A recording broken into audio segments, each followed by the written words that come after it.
Muy buenos días, hermanos y hermanas en Cristo, hijos todos de la Santísima y Dulce Bella Virgen María, en todas sus advocaciones. Bueno, hoy es 29 de junio del 2024. Sí. Ahora sí se fue la mitad del año, hermanos. Comienza la otra mitad. Acuérdense que los tiempos van prisa, van radiantes y la Virgen María necesita más de nosotros para poder hacer esta gran obra en Dios. Sellémonos primero diciendo con amor y cariño: En el nombre de Dios, de la Santísima Trinidad, del Padre, del Hijo unigénito y del Espíritu Santo. En el nombre poderoso de Cristo Jesús, apártense espíritus malignos para que no puedan ver ni oír nuestras actividades o nuestros planes y para que no puedan interferir ni engañarnos ni frenarnos en nuestros planes y proyectos o causar confusión por servirle. a nuestro Papito Dios, El Señor nuestro Dios les ordena que se aparten, y que nunca vuelvan. oh Señor Santísimo y Todopoderoso, Haznos invisibles a a nuestros enemigos. Amén. Amén. Bueno, hermanos, también digámosle a San Miguel Arcángel, defiéndenos en la batalla, sé nuestro amparo contra la perversidad y acechanzas del demonio. Que Dios humille la soberbia del demonio, y tú, príncipe de la milicia celestial, con el poder que te ha otorgado Dios, arroja al infierno a Satanás y todos los demás espíritus malignos que andan por el mundo para la perdición de las almas. Amén. Amén. Bueno, hermanos, vamos con el día 29 y dice así: de los 5 minutitos al Espíritu Santo. Hoy la iglesia celebra a San Pedro y a San Pablo, elegidos por el Espíritu Santo para extender la iglesia en los primeros tiempos. Toda la obra de ellos fue hecha por el impulso del Espíritu Santo que guía a su iglesia. Pedro y Pablo juntos nos recuerdan el llamado a comunicar a los hermanos la fe que hemos recibido, sabiendo que el mundo necesita de ese anuncio.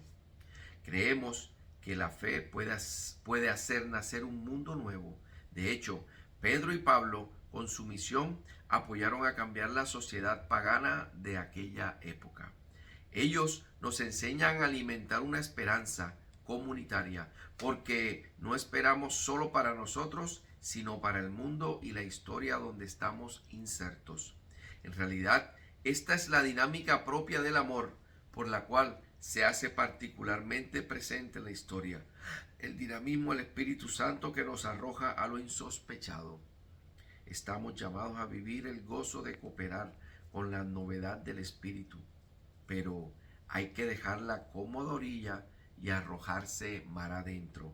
Esto está en Lucas 5, del 1 al 11. Palabra de Dios. Gloria a ti, Señor Jesús. Venciendo los miedos. Marcos 4, 35 al 41.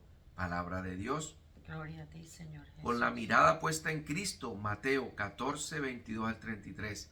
Palabra de Dios. Gloria a ti, Señor Jesús. Es el gozo de decir a los demás que hemos encontrado al Mesías. Juan 1, 41 al 45. Palabra de Dios. Gloria a ti, Señor Jesús. Cuando dejamos que el Espíritu Santo que brota del corazón del resucitado nos impulse en esta tarea, seguramente experimentamos las maravillas que Él puede hacer en los corazones y nos admiramos viendo lo que puede lograr su gracia. Eso es lo que vivió intensamente San Pablo, que predicaba el Evangelio, no solo con palabras, sino también con poder y con el Espíritu Santo y con plena persuasión. Primera de Tesalonicenses, del 1 al 5. Palabra de Dios, te alabamos, Señor. También San Pedro hablaba de ese precioso Evangelio predicado en el Espíritu Santo. Primera de Pedro 1 al 12. Palabra de Dios. Te alabamos, Señor. Pidamos al Espíritu Santo que nos llene de esa misma fuerza para cambiar el mundo. Ven, Espíritu Santo, ven. Amén. A ver, hermanos, si ustedes no sabían, porque yo casi no lo sabía, en la Iglesia Católica solamente se celebra fecha de nacimiento de Juan Bautista, de Jesús y de la Santísima Virgen María. Del resto se celebra la muerte. Si ustedes se dan cuenta, hay una, ¿cómo les diré? Hay una como disputa en los hermanos esperados de que San Pablo fue mejor que San Pedro. Que si alguien debió ser el primer papa, pues debió ser San Pablo, no San Pedro. Aquí hay varios puntos a tocar y por eso quiero que el Espíritu Santo que me ha puesto a tocar esto, porque son dos personas que se celebran el mismo día y dos personas que a los hermanos esperados o separados los mantiene divididos. Qué raro, ¿no? Qué raro que algo que los mantiene divididos en la Iglesia Católica se celebre el mismo día. San Pablo fue un hombre que evangelizó mucho. Pero San Pedro fue el hombre en el que Jesús dijo, sobre esta piedra edificaré mi iglesia. Y en estos días, observando un dato curioso, la tumba de San Pedro la encuentran debajo de la catedral primada del Vaticano, o sea, de la parte principal del Vaticano. O sea que sin querer queriendo, por decirlo así, supongamos que no haya sido así, sin querer queriendo, la primera piedra de la representación de la Iglesia Católica del mundo, que es el Vaticano, fue Pedro. Fíjense ustedes, sin querer queriendo, primero. Segundo, si ustedes se dan cuenta, un presidente de un país no puede estar echando mezcla en las obras que esté haciendo o adelantando. ¿Qué hace el presidente del país? El presidente del país busca los recursos para que se ejecuten esas obras. Eso fue Pedro. Pedro era la persona decisiva en las, suena feo, en las decisiones suena feo, decisiva en las conclusiones que debía sacar la Iglesia Católica en su momento. San Pablo fue un hombre más enérgico. Yo creo, acá yo lo vería así. San Pablo fue así, yo creo que como en retribución a perseguir tanto el pueblo de Jesús.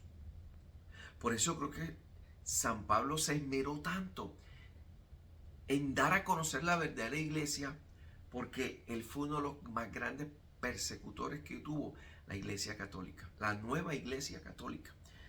Él metió a mucha gente presa y yo pienso acá que él de pronto diría, bueno, gente que de pronto hasta mataron porque yo llevé presa.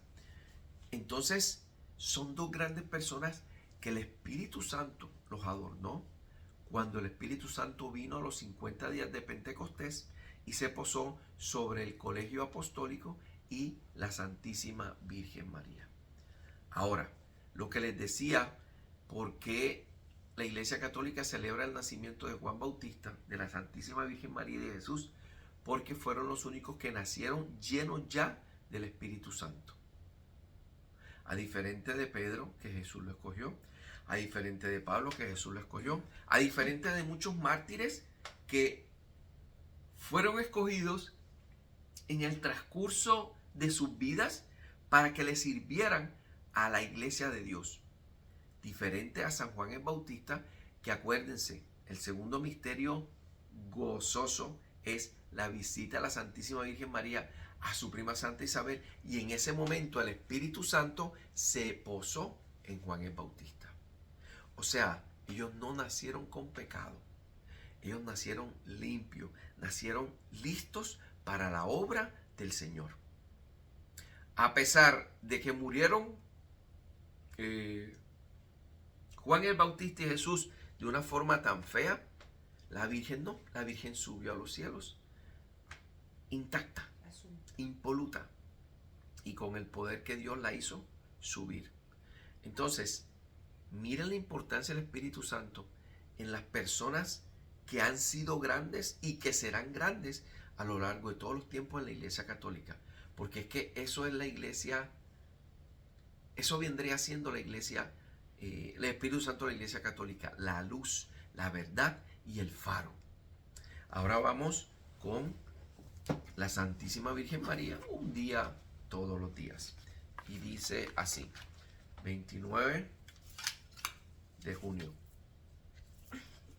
dice: cuando Cristo de 12 años se pierde en Jerusalén, María, ya empieza a experimentar esos dolores. Ella sufre la pérdida de su hijo por 3 días mientras él está ocupado en las tareas de su padre. Todo esto es un ensayo, de lo que sucederá al final de la vida de Jesús. Y María volverá a perder a su hijo, pero esta vez de una manera incluso más profunda, cuando él es crucificado en el Calvario. María, tu libertad del pecado no impidió que sufrieras. Ayúdame a ver que el sufrimiento es parte de nuestras vidas en Cristo y que todo el sufrimiento al final nos acerca más a la resurrección. Santísima Virgen María, Amén. ruega de nosotros y cuida por nosotros. Qué reflexión tan profunda. Wow, sí. Ya desde los 12 años ella comienza a experimentar los dolores de la pérdida de su hijo. O sea, ya comienza Dios a decirle, acuérdate que él es mío, no tuyo. Aunque lo amas, aunque lo pariste de tu entraña, aunque es hijo del Espíritu Santo, Jesús es mío y mis planes son estos. Y acuérdense que un gran profeta le dijo, una espada de dolor atravesará tu alma. Sí.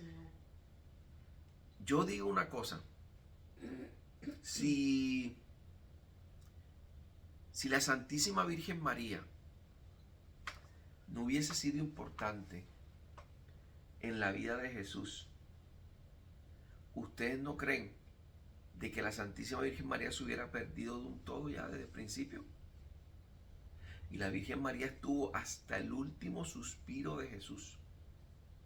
Y no solamente allí,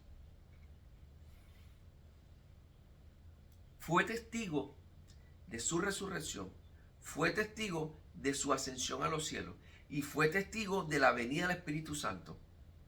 O sea, el plan de la Santísima Virgen María, el plan de Dios en la Santísima Virgen María no fue solamente traer a Jesús al mundo. Fue mucho más allá de eso. Fue decirle a ella, aquí estás, aquí te necesito y aquí te seguiré necesitando. Y tanto es así que miren que la Santísima Virgen María todavía es la hora, casi 2000 años después de la muerte de su hijo, y se sigue apareciendo. Sigue guiando nuestro rumbo, sigue guiando nuestros destinos, sigue guiando nuestros caminos. Entonces, hermanos y hermanas en Cristo, hijos todos de la Santísima y Dulce Bella Virgen María, quedó claro de quién es la Virgen María. Quedó claro que la Virgen María no tuvo más hijos. ¿Por qué? Porque si no hubiera dicho la Virgen María, su padre, su madre y sus hermanos se fueron a buscarla. Pero no fueron los hermanos de sangre, fueron los hermanos de toda esa gente que vino de su aldea a la Pascua. Por eso es que yo les digo a ustedes, miren bien cómo, o sea, la Biblia no se puede coger e interpretar como una obra literaria.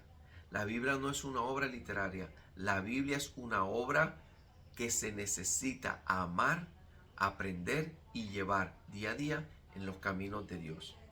Mi Dios me los bendiga y mi Dios los lleve por el buen camino junto con la mano de Mamita María. Un abrazo y que tengan un excelente sábado.